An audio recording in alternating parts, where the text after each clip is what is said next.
Assalamualaikum warahmatullahi wabarakatuh. Halo pemirsa RCTV Langka Padane dimanapun Anda berada. Senang sekali saya Desi kembali menjumpai Anda semuanya pastinya dalam Selamat Pagi Cirebon. Dan sudah hadir bersama saya dokter cantik nih yang sering kali muncul di layar televisi ya.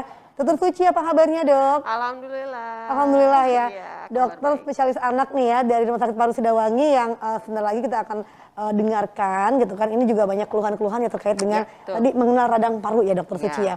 Oke, pemirsa kali ini dokter Suci akan menjelaskan terkait dengan bagaimana sih cara mengenal radang paru pada anak ya dok ya. Ya, betul. Atau mungkin ada istilahnya apa dok istilahnya? Bronkopneumonia. Oh oke, ya. mungkin istilahnya juga masih awam ya. Masih awam. Oke, nanti dokter Suci juga akan menjelaskan terkait apa sih radang paru itu pada anak ya. Ini khusus pada anak ya dok ya? Iya, pada anak. Karena memang gejalanya atau memang pasiennya lumayan banyak atau gimana dok? Ya, untuk radang paru atau bronkopneumonia ini sendiri merupakan penyebab kematian pertama untuk anak-anak terutama di bawah 5 tahun di seluruh dunia gitu ya. Jadi untuk terutama negara berkembang ya masih selain diare, radang paru ini merupakan penyebab kematian utama. Jadi hampir 800.000 anak per tahun meninggal karena radang paru atau bronkopneumonia ini. Berarti kalau 800.000, 2.000 per hari ya kebayangkan. Iya betul ya 2.000. Itu seluruh Indonesia ya dok ya? Seluruh dunia. Seluruh dunia, ya, oke. Terutama kita negara berkembang angkanya juga lebih tinggi. Jadi hampir 4 dari 1.000 itu meninggal per harinya. Per harinya. Nah itu dok, radang paru sendiri itu apa sih dok? Ini kalau dilihat dari depannya nih menyeramkan dok ya, bahwa menjadi sebuah penyakit yang mematikan untuk anak ya gitu, apalagi anak di bawah usia 5 tahun ya. Betul. Nah untuk radang paru sendiri itu apa sih dok sebetulnya dok? Jadi radang paru itu sebetulnya memang kelainan di parenkim paru atau di paru-parunya ya, di jaringan paru-parunya yang disebabkan oleh masuknya mikroorganisme, bisa disebabkan oleh bakteri, virus ataupun jamur ya. Yang sekarang kan yang lagi ngehits kita COVID ya. Nah, COVID ini juga berarti kan virus ya. Jadi bisa menyebabkan radang paru pada anak dengan COVID gitu. Kemudian untuk pada anak itu sendiri memang lebih banyaknya kalau di bawah 5 tahun memang disebabkan oleh virus ya. Virus ya.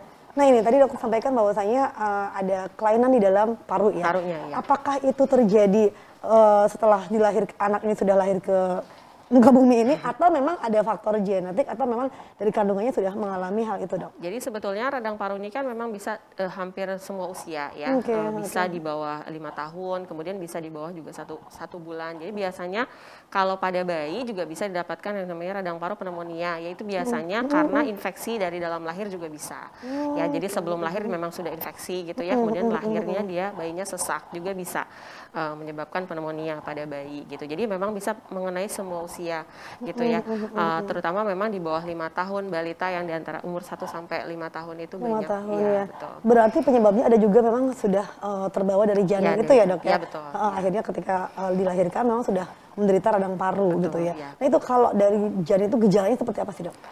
Kalau untuk gejalanya sendiri biasanya kalau sesak ya, pertama itu sesak, demam gitu ya, sesak, demam, biasanya didahului batuk pilek kalau pada anak yang lebih ya. Kalau pada bayi biasanya di bawah 1 tahun mungkin anaknya rewel, males nyusu, gelisah, nggak bisa tidur, bahkan nggak bisa menyusu gitu. Oke, tapi itu tadi ya ada gejala sesak dan batuk pilek ya. Nah itu disertai ada panasnya? Ya ada demam. Ada demamnya ya, demam panas gitu ya. Tapi kalau seandainya sesak aja tidak disertai dengan demam itu indikasinya masih mungkin yang lain. Ya, masih kemungkinan yang lainnya. Nah ini kalau bedanya dengan flek ya, yang biasa anak disebut ya, saya memang mengalami juga ya.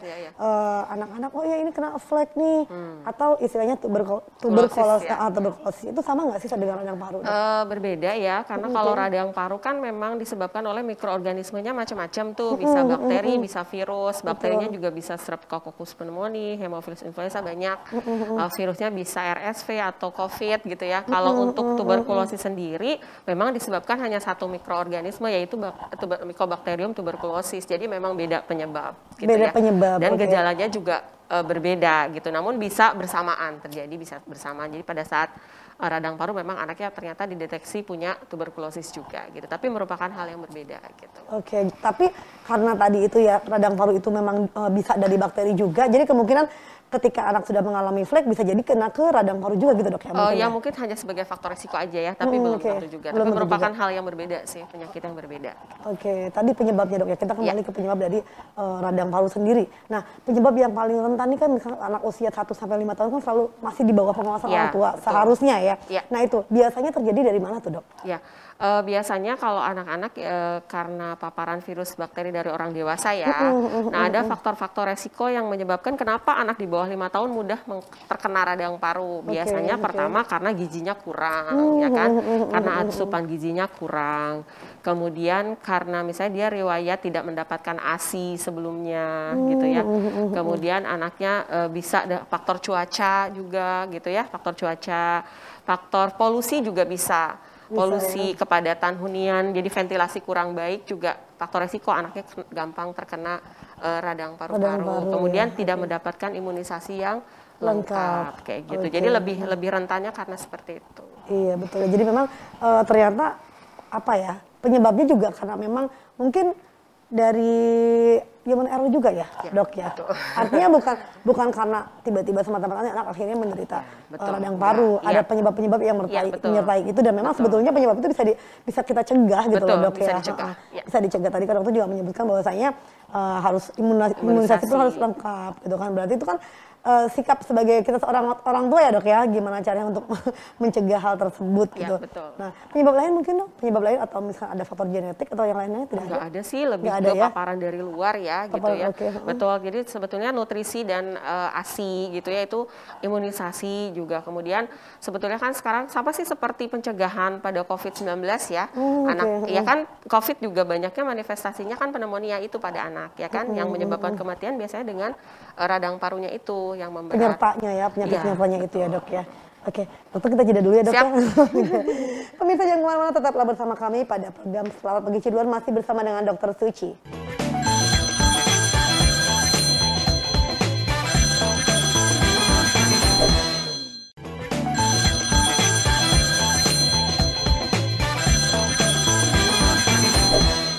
Ya pemirsa, kembali lagi bersama dengan Dokter Suci nih ya. Seru nih ya kalau kita membahas bagaimana sih penyakit-penyakit pada anak, yang apalagi tadi ya ada bahasan mematikan ya, mengerikan ya. Nah ini juga penting ya diinformasikan untuk ibu-ibu yang memang memiliki anak balita gitu ya. Karena memang penyakit-penyakit yang seperti ini nih, yang tadi dokter bilang ya, bahwasanya itu yang dibutuhkan itu adalah bagaimana perawatannya, pencegahannya ya.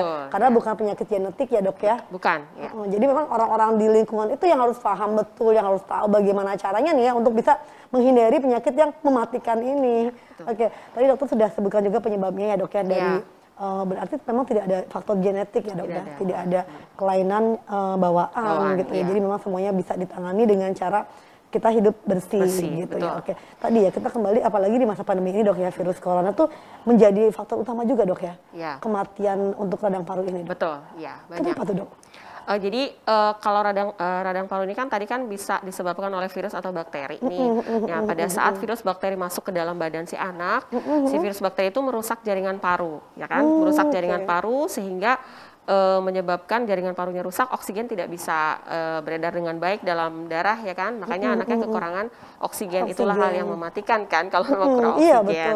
Bisa kan kita lihat gejala-gejalanya kan, orang kalau dengan pasien COVID suka ditanya saturasi oksigennya gimana turunnya kan, perlu dilakukan pemantauan, yaitu kenapa bisa turun saturasinya karena memang si virusnya merusak si jaringan paru itu yang menyebabkan oksigennya tidak beredar baik gitu. Nah ini virus yang paling berbahaya ketika menyerang radang paru untuk anak-anak itu virus apa dok? Ya RSV, virus RSV, kemudian yang sekarang itu ya COVID ya. COVID ya, yang COVID, akhirnya menimbulkan banyaknya tingkat kematian pada anak pada radang paru ini dok ya. Nah ini misalnya nih dok ya, kita kan nggak tahu nih ya, apalagi mungkin orang-orang yang awam, saya terutama mungkin ya, ini kok nih anak gejalanya tuh apa sih dok? Gejala yang timbul bahwa si anak itu memang akhirnya menderita radang paru ini dok. Oke, jadi untuk gejalanya sendiri yang perlu kita waspadai yang pertama adalah sesak nafas ya. Napasnya anaknya cepat gitu ya, tidak seperti biasanya. Kemudian dilihat di dadanya ada tarikan dinding dada. Jadi kelihatan tulang-tulang iganya ya kan. Pada saat narik nafasnya itu sesak terus kemudian terlihat tarikan dinding dada, itu hati-hati. Kemudian biasanya disertai dengan demam atau batuk pilek sebelumnya.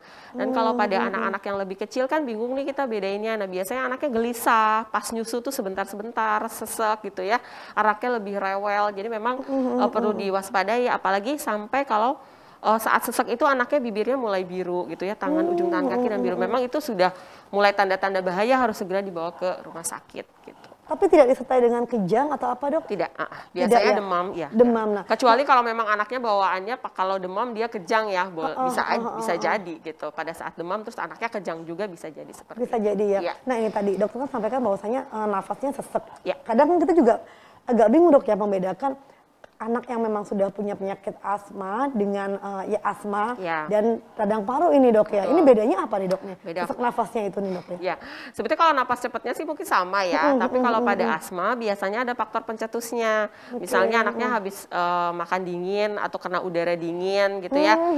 Kemudian biasanya kalau anak asma ada riwayat alergi sebelumnya. Dia memang keluarganya juga turunan alergi. Kalau itu genetik ya. Kalau asma genetik ya diturunkan dari orang tuanya. Emang ada riwayat alergi sebelumnya. Alerginya bisa macam-macam. Kalau asma bisa karena udara tadi ya kan, dari makanan. Kemudian jenis alerginya yang lainnya bisa bersin-bersin, gatal-gatal gitu, bisa disertai itu. Jadi berbeda gitu. Berbeda ya. Betul. Jadi memang gejalanya nih sama, ada sesak nafasnya, hanya mungkin penyertanya berbeda ya penyakitnya. Ya. Nah ini dok, tadi kan juga ada penyebabnya kan, gejalanya kan ada sesak nafas, terus juga si anak tapi sebelumnya batuk-batuk dulu gitu dok. Betul, ya. Bisa ada batuk pilek sebelumnya. Nah itu kalau gejalanya sudah mengarah ke situ berarti itu sudah positif radang paru, apa perlu ada cek atau gitu ya? Betul, pemeriksaan lanjut dok.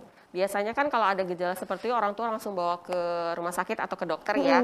Nanti biasanya bila diperlukan kita lakukan pemeriksaan darah, kita lakukan pemeriksaan ronsen, ya kan, dari ronsen juga terlihat gitu ya. Kalau itu radang paru atau bukan gitu ya. Bisa terlihat itu radang paru kah atau TB paru kah atau asma. Bisa dari ronsen juga bisa terlihat gitu. Bisa terlihat mana disesuaikan, dilihat dengan gejalanya. Jadi memang yang saya sayangkan itu memang trennya nih orang tua masih takut bawa anaknya ke pelayanan kesehatan. Atau bahkan ke rumah sakit karena takut di swab lah, takut diisolasi lah gitu ya. Memang. Tapi sebetulnya kan itu kalau memang misalnya anaknya betul sakit harus benar-benar segera dibawa, karena banyak sekali kasusnya, terutama 2-3 minggu ke belakang ini datang sudah kondisi yang terlambat. Iya, jadi minggu lalu ada kurang lebih dalam 1 minggu itu sampai 2-3 anak kurang dari 1 tahun yang meninggal karena ini gitu. Jadi sedih gitu ya, karena datangnya sudah terlambat gitu. Datangnya sudah terlambat, sudah sakit lama karena orang tuanya takut gitu ya, bawa kemana-mana gitu ya.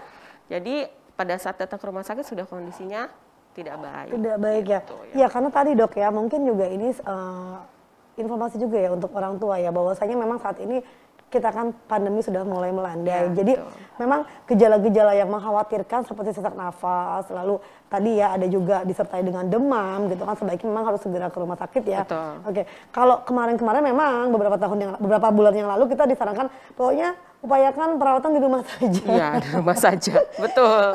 Kalau nggak sakit-sakit banget di rumah aja gitu ya. Tapi sekarang ketika memang sudah mulai melandai, kalau memang gejalanya sudah mengkhawatirkan gitu, harus segera dibawa ke rumah sakit. Nah ini tanda bahaya apa sih dok yang membuat kita harus segera nih anak ini harus segera nih, karena kan memang ketika bahaya itu kan kita nggak tahu nih dok, apakah sesak nafasnya itu biasa aja. Atau memang bisa dicegah, masih bisa ditangani di rumah, atau gimana nih dok?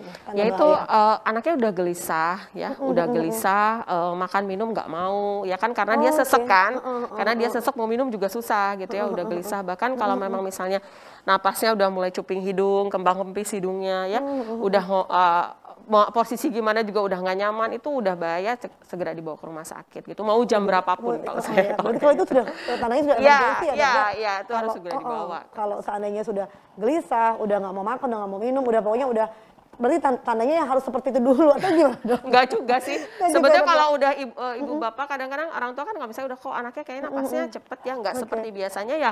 langsung dibawa langsung, gitu iya, ya, langsung diperiksa. Kadang juga kita orang tua kita juga pakai feeling juga nih, kenapa Iya, nih anak kayaknya, nih ya iya. ada sesuatu, ada something wrong nih. Oke. Nah ini dok ya, ketika kita sudah bawa nih anak nih ke rumah sakit gitu, langsung keluar hasilnya bahwa nih anak misalkan dengan gejala seperti itu akhirnya radang paru gitu. Betul. Langsung keluar hasilnya. Ya, Nah ini terus cara pengobatannya seperti apa nih dok? Biasanya, ya, dok? pengobatannya biasanya kalau memang anaknya kurang oksigen ya kita berikan oksigen suportif ya. Kemudian diberikan nutrisi, tetap ya nutrisi yang adekuat. Kemudian apabila diperlukan diberikan antibiotik. Antibiotik ya. Oke, mungkin kita jeda dulu dok ya. Ya, siap. Nanti karena pengobatannya juga perlu diinformasikan juga, perlu dipublikasikan. Mungkin tidak hanya pemberian antibiotik, lalu juga oksigen dan lain sebagainya. Masih banyak juga cara-cara preventif ya untuk bisa mencegah radang paru ini. Ya. Oke, pemirsa jangan kemana-mana, tetaplah bersama kami bersama dengan Dr. Suci.